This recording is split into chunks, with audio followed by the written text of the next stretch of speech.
let's talk a little bit about ego, because I think it's important. You remind me of one of the great mountaineers or mountain folk, or whatever we want to call them. So Wainwright. Coming back to your passion of the lakes, Wainwright is Mr. Lake District, yes, and he always says that the mountain is kind of bigger than you, and the mountain will be there tomorrow, and it will always be there tomorrow, and you've actually got to be humble enough to know when today is not your day in the mountain, yes. And I think there is a connection about mountains that, you've talked about serenity that comes from the running, and I absolutely agree. I get serenity from doing long distance stuff. You get a beautiful calmness. But I think one of the other bits about recovery is learning to be a little bit humility. And I think mountains teach you humility. Is that the right balance between egos and mountains, Rob? Yeah, well, that search for a higher power, if you like.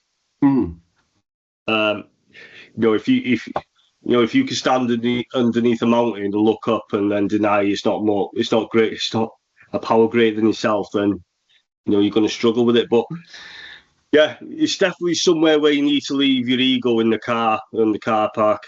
And if that time on the mountain, if the weather does change, you need to have the humility to turn back.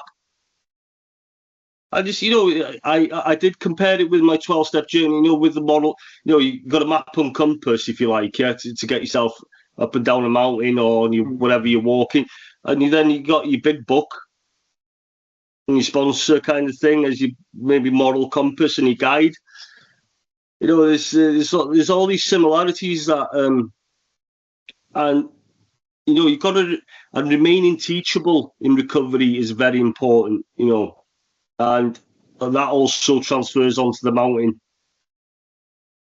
Because it can't, like the drugs and the drink can kill us, a mountain could easily kill us. If we let our ego inflate enough.